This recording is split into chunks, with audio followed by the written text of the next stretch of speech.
So if you go check out our Instagram at secondbreakfastpod, you'll see some pretty goofy pictures of us in... Well, there are two pictures. There's one of each of us riding a big wheel on the shining carpet, which we saw at an Alamo Draft House here in Austin a couple days ago. We've been going to Alamo, well, pretty much every other day. Pretty often. For a little while now, which means we've been seeing a lot more movies than usual. Let me clarify. We got like the monthly pass or the season pass because we were like, we love seeing movies. What do we do in paying individually for movies? It's incredibly cost effective. And the cool thing about Alamo is that they care. They want people to shut up. They value the theatrical experience, the narrative flow, all of that. They care like we do, a little too much for most people. But they also have old movies they show. So in addition to new stuff that we've seen, by the way, this past Tuesday, we put out a bonus episode for the month on our Substack, and it was another one of those columns. This time, I wrote about 65, the Adam Driver dinosaur movie, and that was a lot of fun kind of getting my thoughts together for that. So you can go check that out there.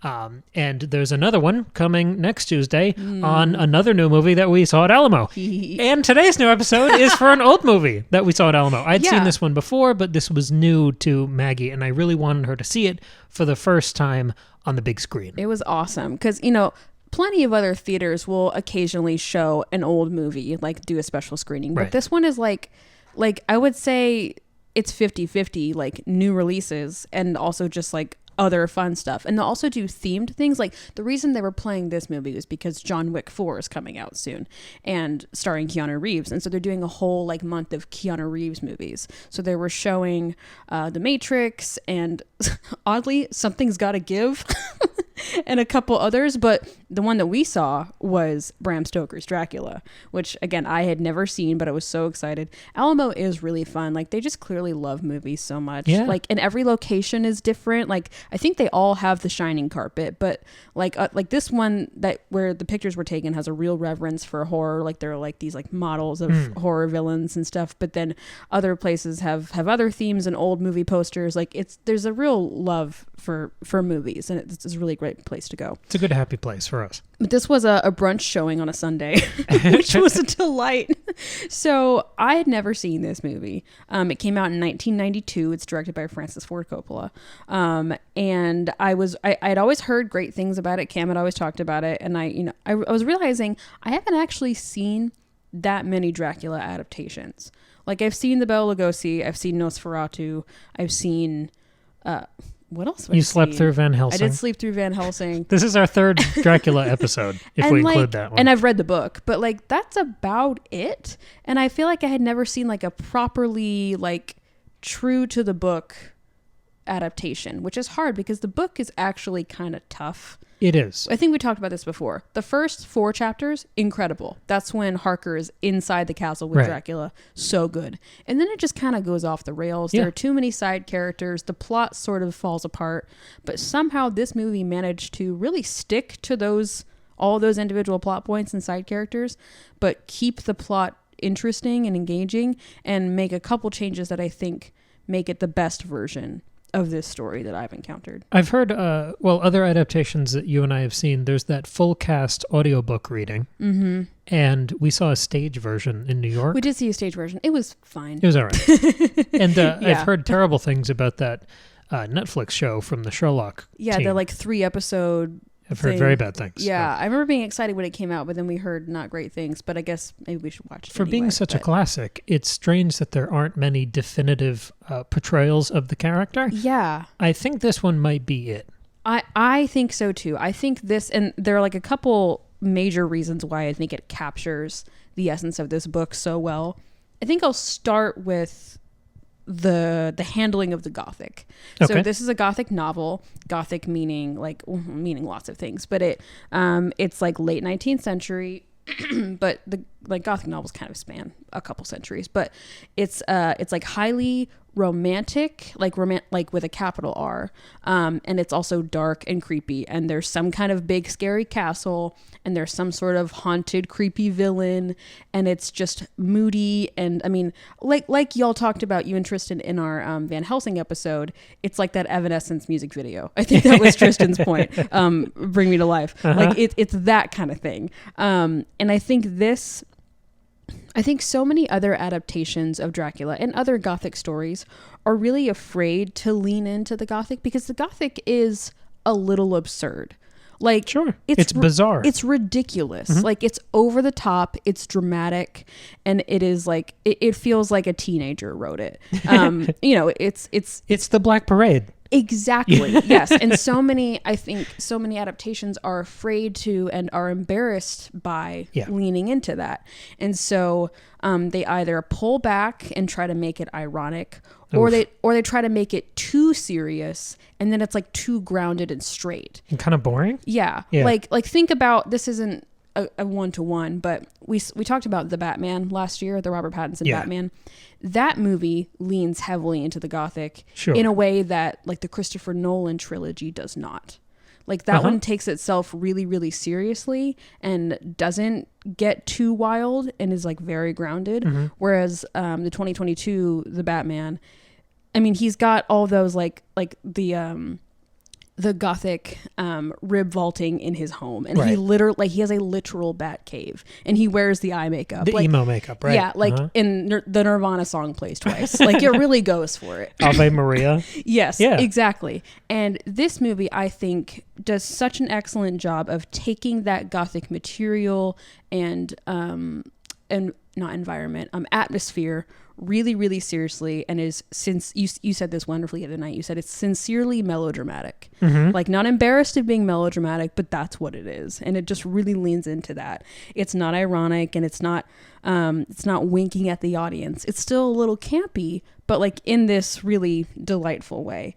It doesn't undermine itself or its source material. Again, that's why I think it's so true to the original, because the novel is, I mean, despite its faults, it's incredibly melodramatic. I mean, it's one of the, it's not the original, and I'll get into that, but it's one of the original quintessential like Gothic vampire tales, and it's quite intense. It's also like thinking about the source material. We've talked a lot about adaptation and loyalty to the source material.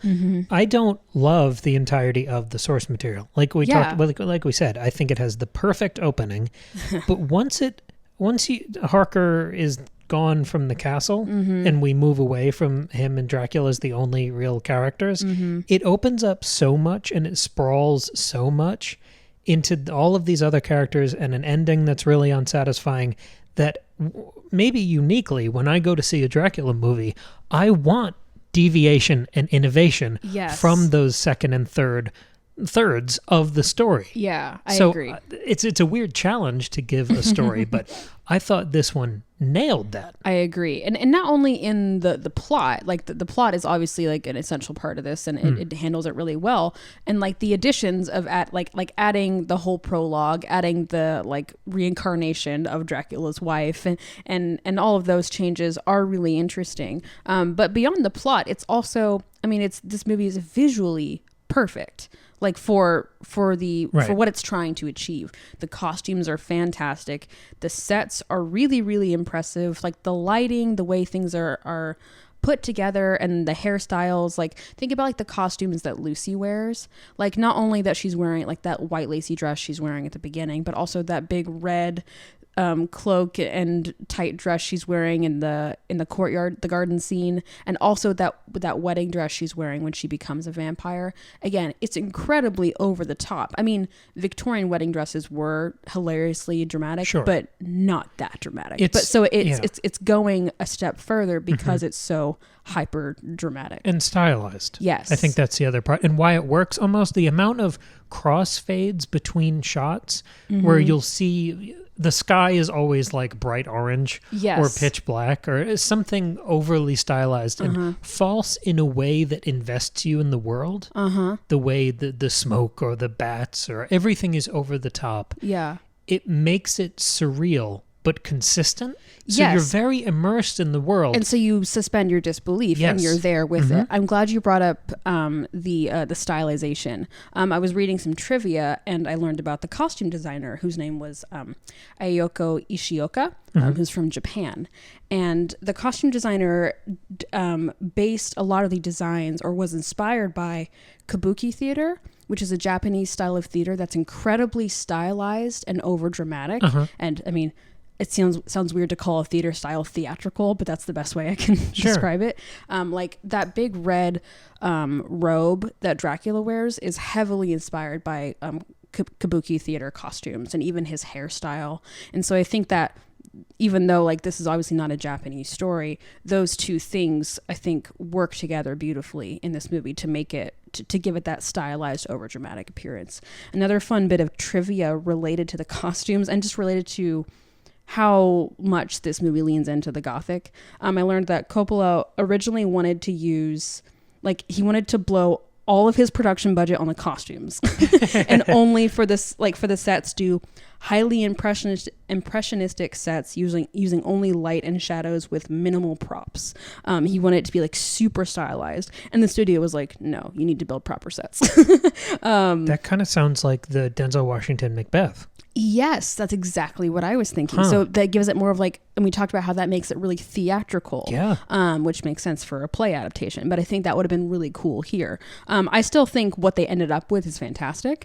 But knowing that initial intention and desire, I think just cements this point further. Another interesting thing that I hadn't noticed when watching, but I don't know if you knew this, Cam, because you've now seen it a couple times, but the scene where Harker is shaving and Dracula's creeping up on him, apparently in that scene the walls of the set gradually move inward to create this like sense of growing claustrophobia, and so like things like that you don't have to do, but just add that extra flair for the dramatic, I think just makes this movie really, really shine. The number of times you see Dracula's shadow or silhouette creeping across the room in front of him with its hands outstretched trying to like choke out Harker, and then he quietly enters in the background. It's so much fun. Like I think it finds the fun in the Gothic instead of going for some kind of dry literary hyper grounded feel. Like it, like that's what's so great. Like the Gothic is fun. It's incredibly like serious and intense and dark, but in a really fun, playful way. And I think this, like, there are moments of humor. Like there are plenty of funny lines, but it doesn't like undermine the dramatic stakes of what's happening. It's like a campiness that isn't self-parody. Yeah, like for example, like when Van Helsing as a whole, the way they handle Van Helsing is fascinating. I love that they cast Anthony Hopkins like right off his success from Silence of the Lambs. Like that's perfect. I'm sorry, Sir Anthony Hopkins. But like when he cuts those heads off, like it's hilarious. Like not only like the way it happens, but the facial expression he makes and the way he throws them, because he's like, oh, he's done that before. So it's helping us understand his character, but it's not like he doesn't like make a little quip about it. Like, it's the last time I don't even know. It's nonchalant. It's like the too old for this shit trope in action movies. It's subtle enough, like you notice it, but it's subtle and it moves past it quickly. So it's just a moment of humor and enjoyment, but then you're already cemented in the hyper stylized surreal setting, and so you laugh at it and then you move on, and you're still like very, very concerned about Mina and Harker and Dracula. Like it's that kind of thing. It handles all of that really well. It serves the world weariness of his character instead of undermining it. Yes, and the way they handle Van Helsing is great, because I think that's like a good change from the book, is by sort of minimizing Dr. Seward and Renfield. I mean, I think the worst part of the book for me is Dr. Seward, which like you wouldn't think, like you think like this like guy studying this insane prisoner would be really, really interesting, but like, man, it is briefly, it's so one note. I'm like, I get it, like, oh, he's crazy. So I think by minimizing that and giving us more Van Helsing, who by the 1990s is this really like legendary like cultural icon, I think was a really good choice and just makes the story more engaging. And it doesn't, remove a character, it doesn't add anybody, it just kind of shifts it around, and I think makes it more fun. And he's got the gruffness of almost being a Gandalf figure. to everyone else because he's got the expertise on vampires and sort of that same nonchalance that like Ian McKellen brings to Gandalf. But he doesn't like, I think like the stage adaptation that we saw, I think they made Van Helsing too important, and it almost like it minimized Harker and Mina and Lucy and even Dracula. Like it became the Van Helsing show, and I didn't think that was the right move. I think this movie balances, like they make Van Helsing really really important, and like he stands out, right? But he's not the main focus of the movie, unless he's the main character, like in the Hugh Jackman movie, right? Yeah. I don't think he works as a swashbuckling hero. I agree. It worked a lot in the Van Helsing movie. Yes, because that was the point. If he's a mentor or side character, it kind of breaks the tone of the whole story. Right, yeah. I know what you're saying. It's better when it's almost like it's a cameo. For a story that can't be adapted one-to-one, there's a very particular balance that you have to hit to make this story work at all on screen. I agree, yeah. And I think this movie does it really well. It's very mercurial. Yeah. The last and I think most important and largest piece of why I think this movie works so well. We prepped all of this beforehand, Cam by the knows. way. We talked about this at a pizza place. We did. We got a nice, like, kind of deep dish thing that was actually really very good. Yeah. And we just talked about this. We just kind of did this episode for the first time. Yeah, so now at a pizza place. So pretend like this is the first time that we didn't prepare. It's the way we do this is so funny. Sometimes it'll be like Cam will prepare a whole thing and I'm just like there for the ride and I'm just responding. Or sometimes we both bring our own notes and then come together. That's how we do the book episodes mostly. Yeah. But for these, like this one we already talked about, that we're like, actually we can really do a full episode. We just like sat on the couch yesterday and tried to reconstruct the pizza place conversation into these notes. But of course I also did some extra research and things. But the reason this movie works so well is because it is so horny. Unbelievable. Like, oh yeah, it is, and a Dracula adaptation should be. The vampire as a concept is an incredibly horny character. Like, all a vampire is, and there's a whole great thing about this in The Witcher that we're reading right now. A couple weeks ago. Regis the vampire, spoiler, there's a vampire. He talks all about this. The vampire is just like this... a symbol of sexual deviance. Yes, it represents human fears about sexuality, and you can interpret that and tangent off of that in many different ways. I think one of the main way that this movie is engaging with that is the fear of infidelity. There's a big focus on relationships in this movie, the relationship between Dracula and Elisabetta, and then Dracula and Mina. Harker and Mina, Lucy and her husband, and all the other men, Lucy and Dracula, also Harker and the wives. Right. Like, there's a lot of relationships and love triangles and quadrangles and octagons happening. And they're like, it seems like the major movements of the plot are all acts of infidelity. So one of them is Harker, Keanu Reeves, who, by the way, that's the other thing. I'm sorry, really quick sidebar. Yeah. I read that Keanu Reeves was not happy with his performance in this movie. And I completely understand his complaint, but I think it works really well because he is very like almost kind of deadpan.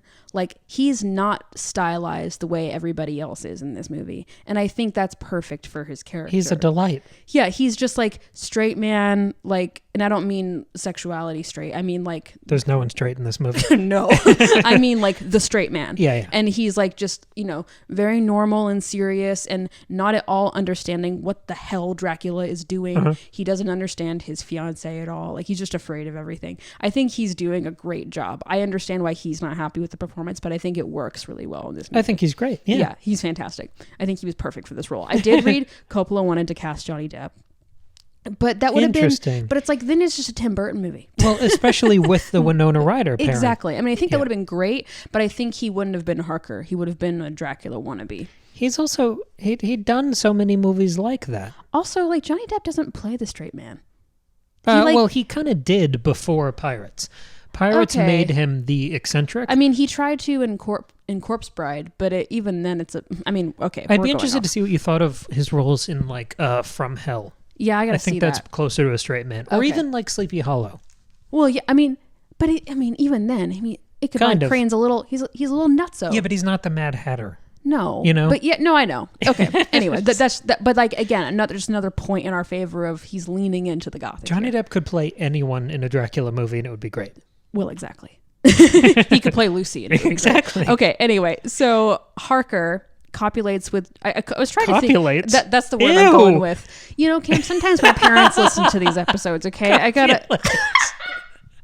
Harker has a mad orgy. There's a scene of coupling. Okay, Harker has a big orgy with Dracula's brides, and that not only is like a big moment for him, because it's very clear that this man is either a virgin or like has not really had much of a sexual experience in his life. Like it seems that he and Mina are saving themselves for each other, and it's all gonna be pure and beautiful.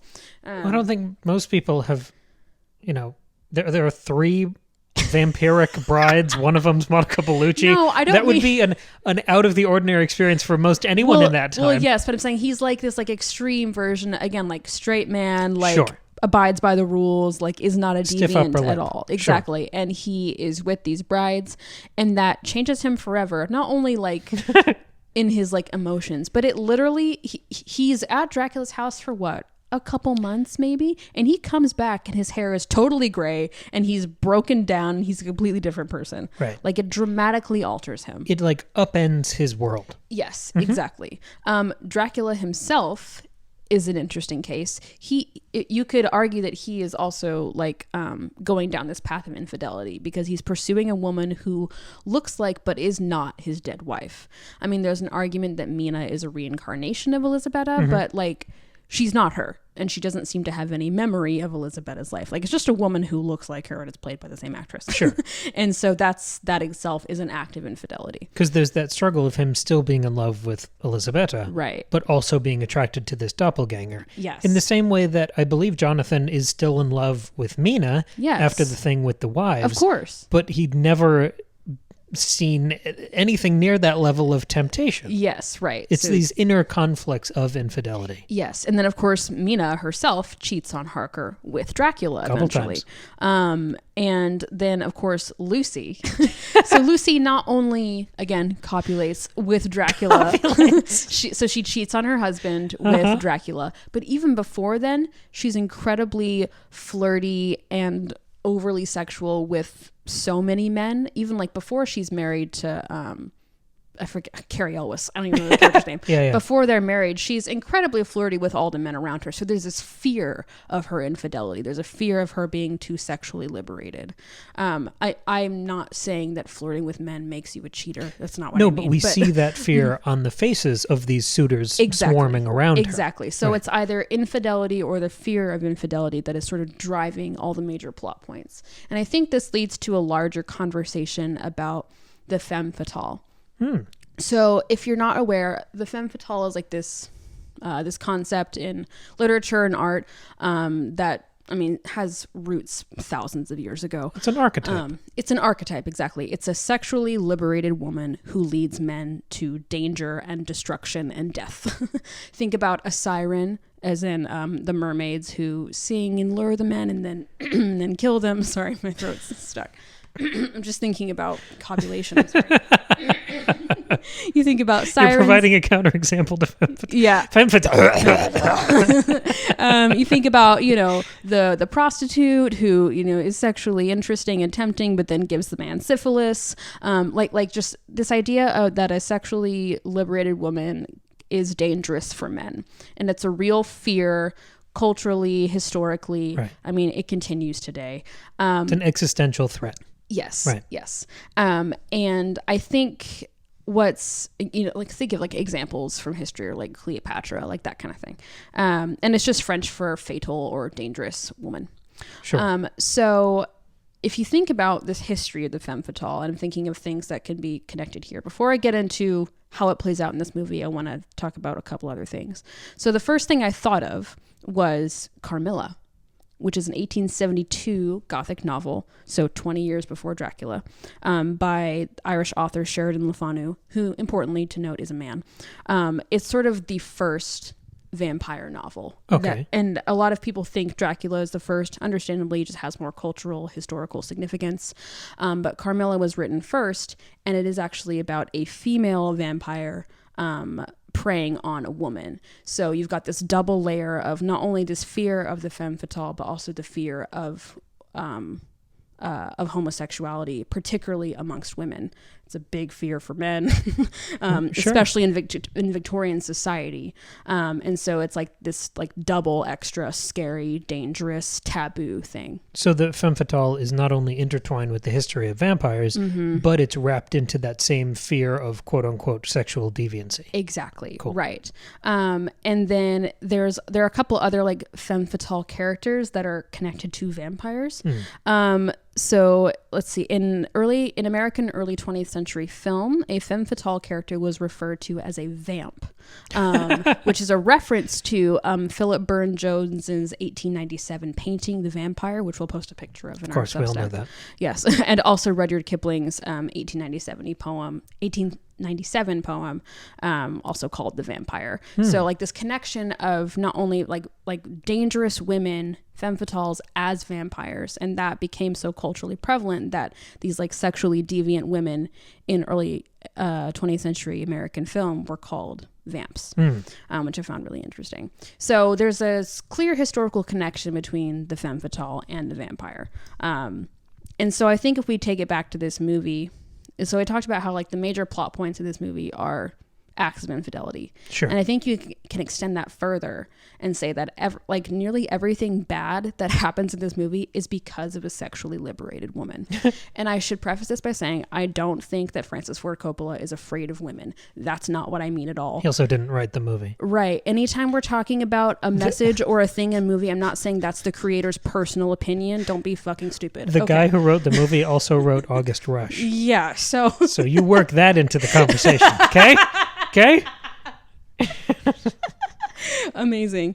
Man, what's the mom's name? Carrie. I don't know. The curly hair. What's her name? Why would I know? I was going to say the date. No, you do. She's that actress you like. Whatever. Oh, I thought you meant the character's name. No, she was in Cocaine Bear. What's her name? Come on. Carrie. Russell? I was going to say the dangers of Carrie Russell. She's a dangerous August woman. Rush? Yeah, she plays his mom. She plays the femme fatale in August Rush? She's the cellist. Anyway, so I wanted to preface that because sometimes people don't think. Anyway. Also, a movie can be about something without endorsing that thing. I'm saying this movie is about the fear of sexually liberated women. I'm not saying that this movie is saying that sexually liberated women are dangerous and they should be killed. Okay. But my point is, everything bad that happens in this movie is because of a sexually liberated woman. One, Elisabetta's passionate love for Dracula leads to her suicide, which is, bad. I mean, that's the whole reason for this movie. I don't mean top tier analysis. I meant like it's like a religious. It's frowned on by the church. It's a no. Exactly. Right. It's the whole reason all this happens because she commits suicide.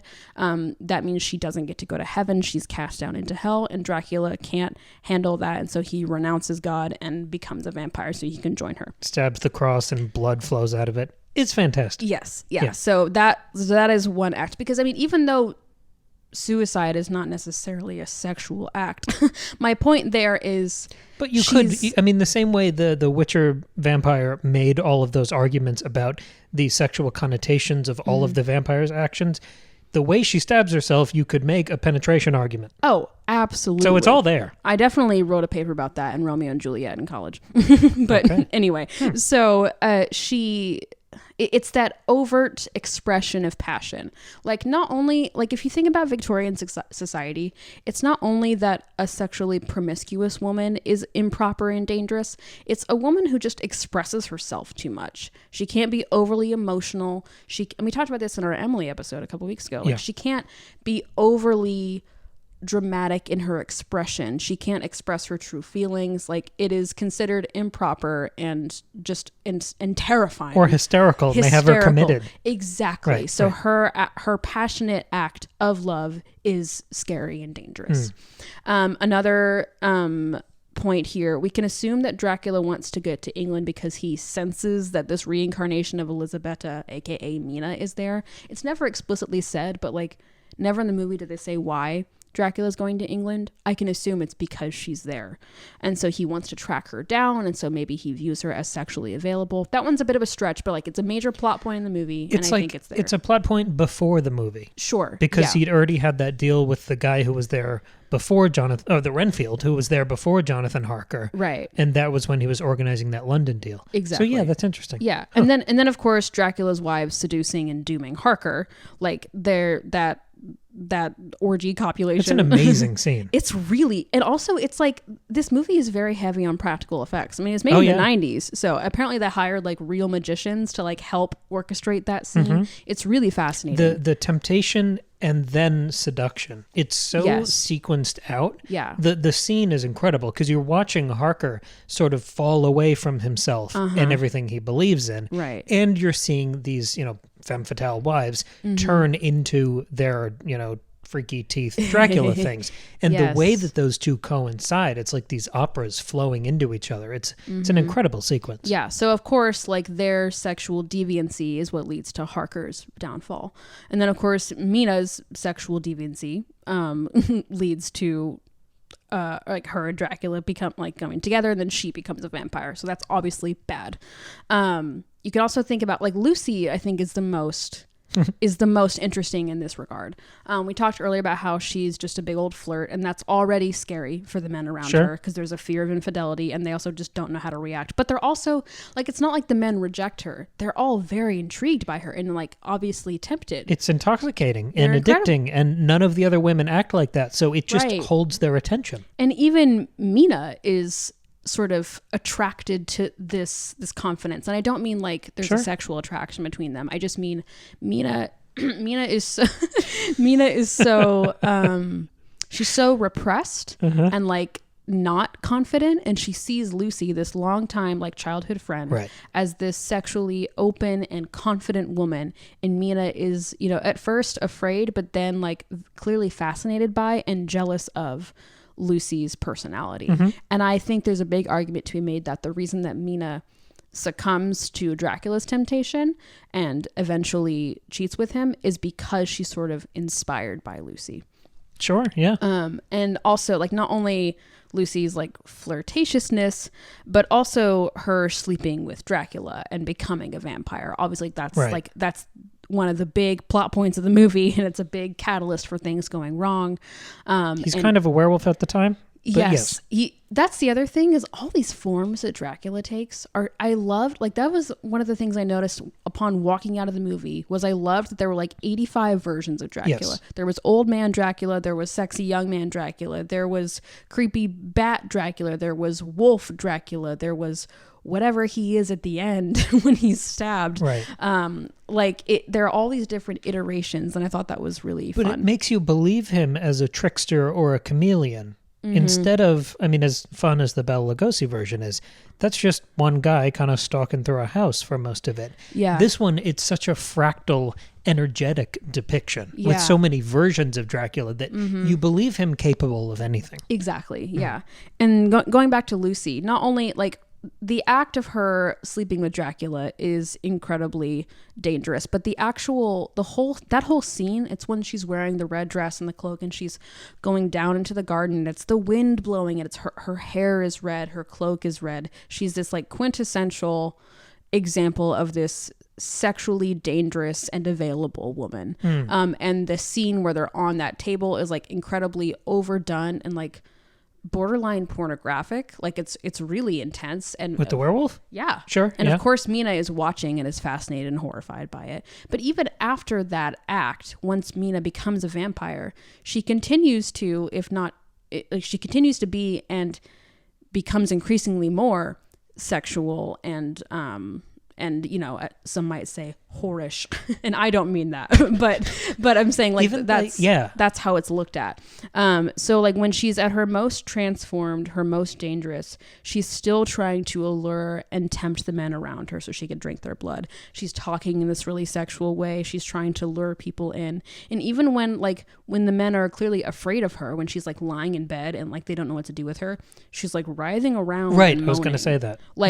It's so clearly meant to be sexual, and it's making everybody around her both fascinated, intrigued, uncomfortable, and terrified. Like nobody, especially the men, and kind of territorial. Yes. If you look at the way they all try to pitch in and help. Yes. Nobody knows what to do. Like nobody knows how to handle it. Nobody knows how to handle this like sexually deviant woman. Even the blood donations. There's a connotation to everything in this movie. Yes. And it's all sexual. Absolutely. Yeah.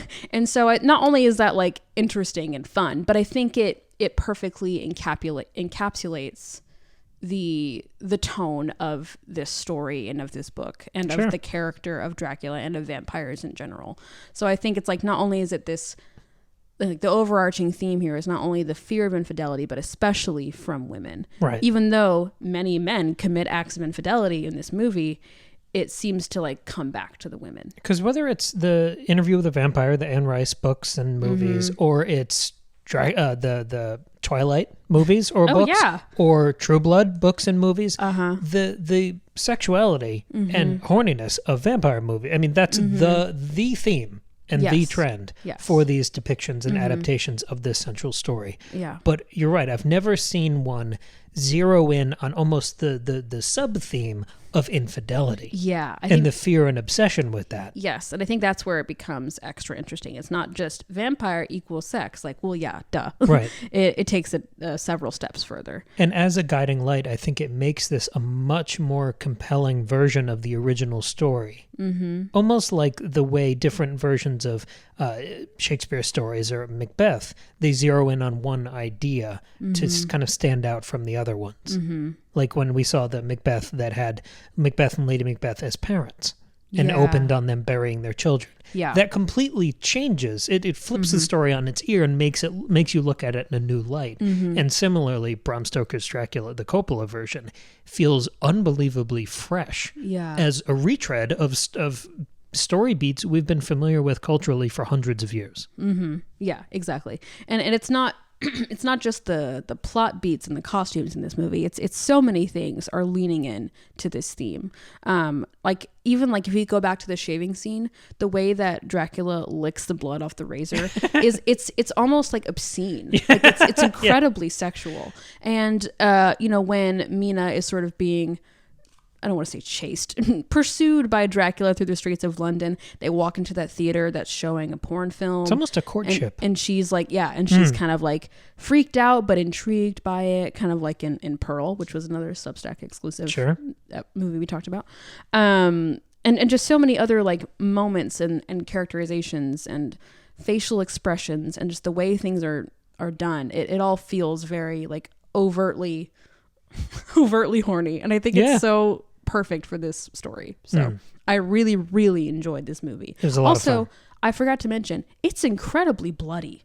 It is like gory and freaky. It is fun. It goes for it. And I mean, from Gary Oldman, who's going for it in every single scene. I mean, he's playing like 12 different characters. Oh, yeah. Yeah, I didn't even mention, Gary Oldman's fantastic. Yeah. He's so good. Like, obviously, Keanu's great. And Anthony Hopkins, I couldn't believe the number of like laugh out loud moments he got in the theater. Because the last time I saw this, it was at home. And it's just completely different. Yeah, it was really fun in a theater. I really loved this much more the second time. Maybe I'm just older and have a different, I don't know, palette or set of interests. But I thought this was incredible. Yeah, it was really fun. So rewarding. I think the next vampire thing we're going to talk about is probably, well, there's Robert Eggers doing the Nosferatu remake. Oh, I'm so excited. So that'll probably come out, I don't know, next year, something like that. Year or two. Yeah. And there's that the last voyage of the Demeter. Oh, okay. The movie that's adapting just that one chapter from the book, where Dracula's being transported on that ship. Okay, that'll come out, I think, this year. Cool. So we'll definitely talk about that. Yeah, that'll be fun. Yeah, it's fun doing like occasional entries in this little vampire canon. Yeah, because they all seem to have something to say. They really do. Yeah, this was such a fun movie. If you just want to like have a good time with an over-the-top gothic horror, like it's great. This is it.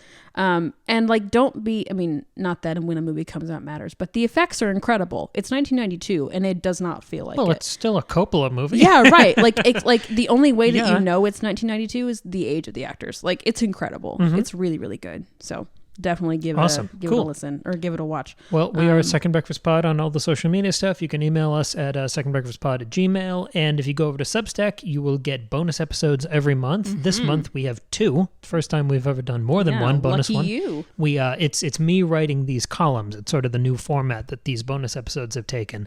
I did one this past Tuesday on 65, the Adam Driver dinosaur movie, and they speak to larger trends in the same way all of our discussions kind of branch out from the starting work of art. And next Tuesday, I'm talking about Operation Fortune, which was the new Guy Ritchie movie with Jason Statham that we were just spellbound by. Yeah, it was awesome. It was a delight. It was great. Yeah, so that'll come out next Tuesday, and we'll be back next Friday for our next Witcher discussion. Yeah. Cool. Send us your thoughts. If you have a great Dracula adaptation that you've seen we didn't mention, please send it our way, because I would love to watch it and get more immersed in Dracula. Also, I did already buy a copy of Carmilla, and I will be reading that. Excellent. So I'll report back. Yeah, we can talk about that. Cool. Yeah. All right. Well, thanks everyone.